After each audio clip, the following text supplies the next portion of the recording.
We're all set. Okay, good, good. Ready? Yep.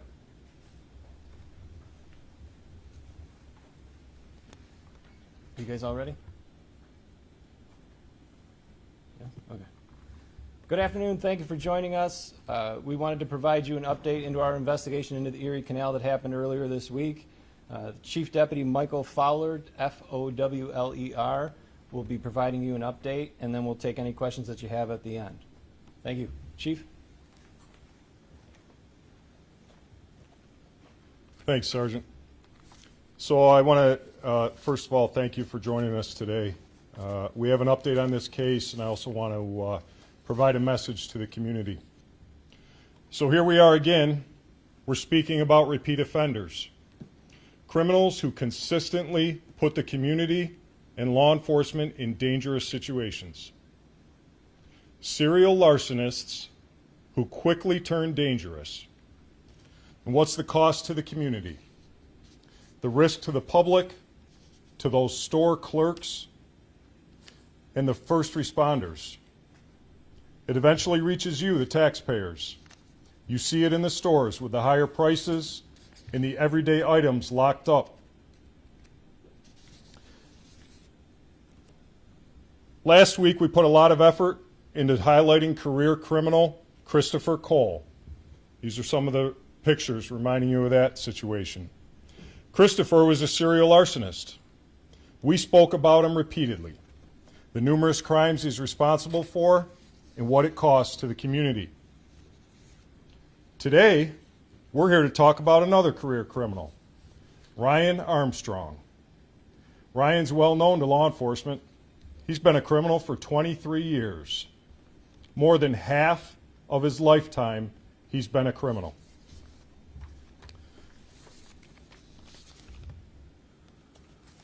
Ryan's criminal history is 40 pages long. And as a reference, mine that has no history, obviously 1 page. Ryan's criminal history, 40 pages long. Christopher Cole's, even longer. Some of the arrests include violent felonies, such as robbery, assault second, assault against police officers, public safety crimes like DWI, DWI drugs, reckless driving, reckless endangerment, resisting arrest, unlawful fleeing, drug charges, and of course property crimes. The majority of Ryan's arrests are felonies or aggravated offenses because of previous convictions. He's cycled in and out of jail. He's had parole, probation, and to nobody's surprise, he violated his probation and offended again. He even offended when he was in prison, knowingly making or possessing dangerous contraband in prison. Well, he gets released, and he commits larcenies, additional larcenies. And some people might say, well, he's just stealing property. But let's look at his history. Let's look at the lengths that Ryan is willing to go to commit those larcenies. A person lost their life at his hands in the act of stealing. And make no mistake, Ryan is responsible for that life. Ryan is behind the wheel. He's committing the crime of fleeing from the police. Remember, Ryan is a double predicate felon. In other words, he's a persistent felony offender who shows an established pattern of committing crimes against the public. He's charged with 8 different offenses just in a 2-year period. He gets sentenced to prison in January of 23. He gets released in January of 25. And now what? Now where are we? His crimes have escalated to manslaughter. I think we can safely state this guy's a danger to the community. He has no business being on the streets. So on Tuesday, Ryan and Reggie decide to load up their box truck with stolen merchandise. When the deputies spotted them, they were just aimlessly driving around the Clarkson area, probably looking for another store to victimize. When the deputies attempted to stop the truck, Ray decides he's going to make a run for it. I'm going to show you some video of that.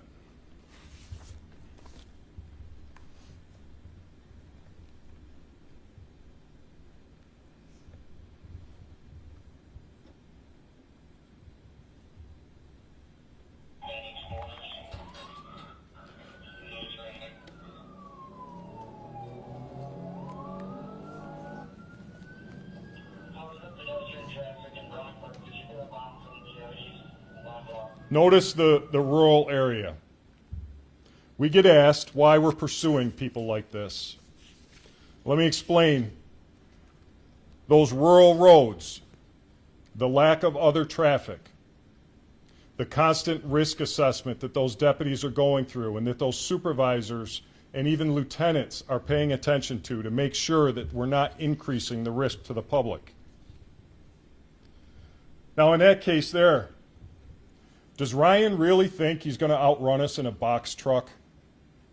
Especially with deflated tires.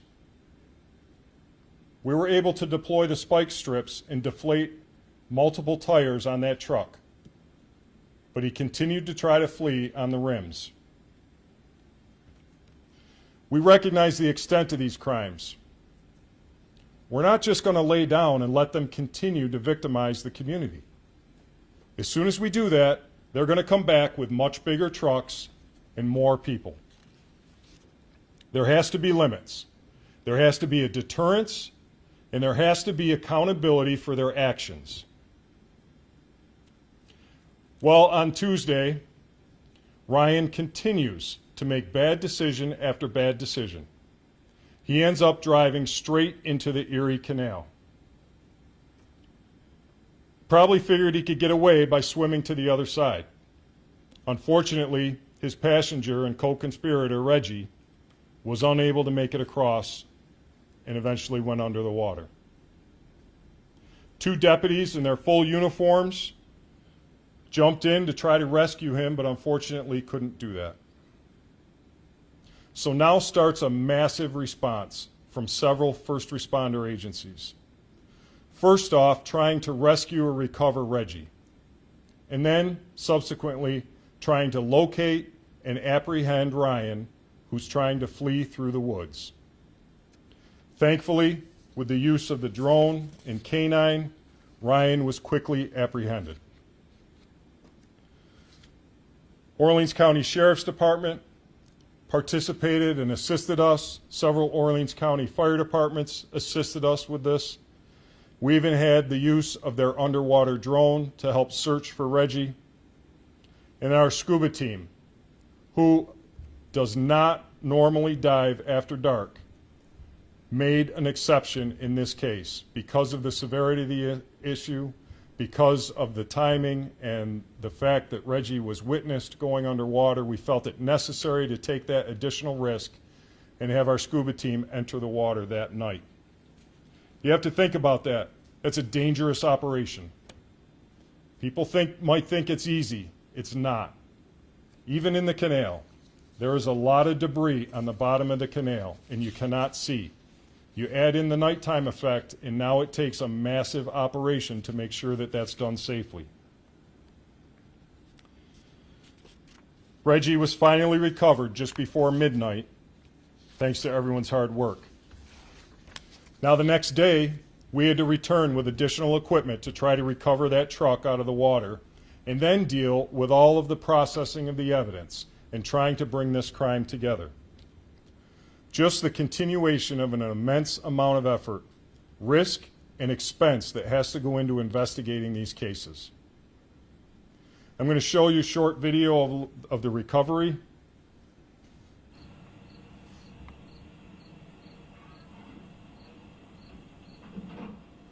Not an easy operation.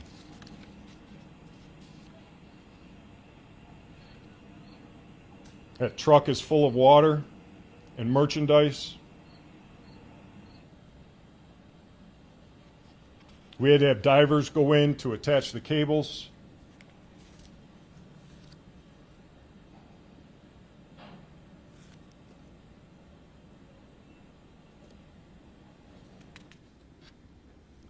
Okay, so we don't always have time to highlight cases like this. We'd be here every week doing these press conferences. But I think the public really needs to understand what's happening in their communities. The risk, the effort, and the cost that's involved in all of these is immense, and it just continues. The names change, but the crimes continue.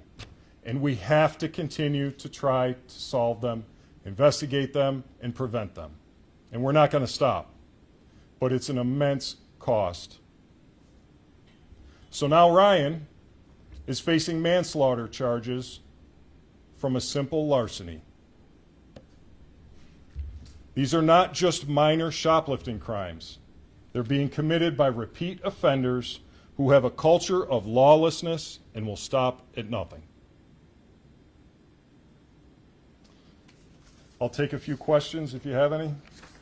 Chief Deputy Fowler, you described the cost as being immense. I know this might be a little early on to ask this, but how much does this massive law enforcement response cost? Yeah, it's so if we're only dealing with law enforcement, remember there were fire, EMS, tow companies, everybody out there.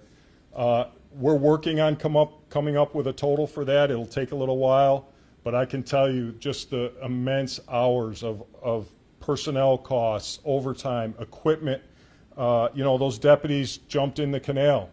The canal is not clean water. It's contaminated with, now we have a vehicle in there with some oil and some fuel. So they'll need new uniforms, all the things that go into that. And the fact that this is not the only public safety effort that's going on at that time. So now you're taking resources away from other people that need it. I don't have a dollar amount for you, no, but just an immense amount. Let me just share that I was there until 3 a.m.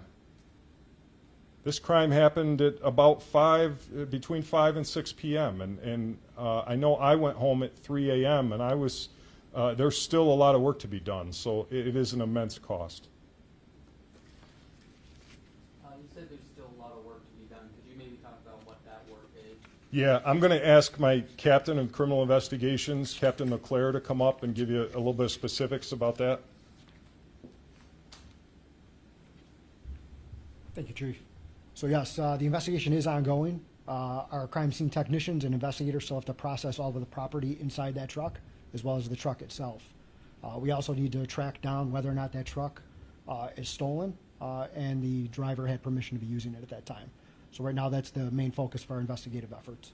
How long do you expect an investigation of this scale to take, just processing the truck and everything inside of it? It's hard to say right now. What I can tell you is that the truck is difficult to process based on the fact that it was in the water and the manner in which Mr. Armstrong was driving it. So it's hard for me to give you a number on that. Chief Deputy Fowler, I understand the State Attorney General's office is involved in some sort of investigation of this pursuit just because of the death that was involved. And I'm Yep. wondering if you could speak on Sure. what's being done on that end. So by law in New York State, when any incident where the police are involved that results in a fatality, the Attorney General has the investigative authority to come in and review that case and make a determination on the appropriateness of the police involvement and whether there was any cause for criminality in that.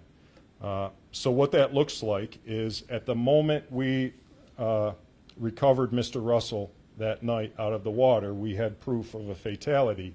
We notified the Attorney General's office and self-reported that the instances of this case and shared the details. They sent an investigator out to our substation at C-Zone and worked with us, looking over our shoulders, participating in the interviews and reading the reports, watching the dash camera video, the body camera video, and all of that. They will take that back, they'll conduct an investigation, and they'll make a determination based on this. To the extent that the Sheriff's Office has reviewed all of this, do you believe that pursuit policies were followed accurately? Yes, we do. Yep. Based on the deputy's experience, we know this is not just a shoplifter. That's not the case here. These are career criminals that are just constantly victimizing the community. And as soon as we lay down and stop and let them go, this is just going to explode even worse. We have to do our job. We have to try to prevent this and try to stop it. There has to be some sort of deterrence. So what, I guess, methods or strategies are you seeking to implement in order to stop? Good question. Thank you. Thank you. So, first off, as law enforcement, there's only so much we can do ahead of the fact, right? When it comes to prevention. We're involved in that. We're trying to involve in education. We deal with retailers on how to secure their products, how to prevent sort of things like this, how to react when it does happen. But we're also open for discussions in the community. What else can we do? You know, we've talked a lot about all of the criminal justice reform that's taken place over the last several years and the impact that's had on the type of crime. But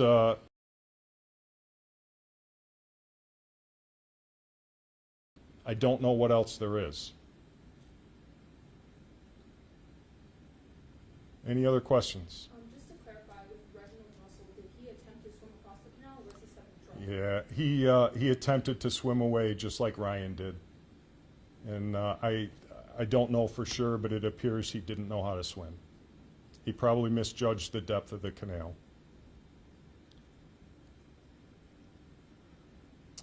We did mention earlier about the stolen truck.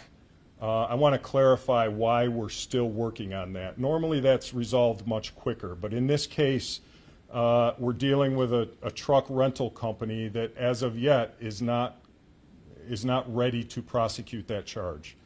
So we are working with them. You know, someone is still out there paying the bill on that rental truck, so the rental company is still trying to figure out which way to go with this.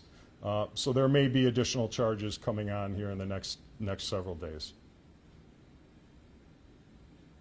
Any other questions? Thanks, everybody. Okay.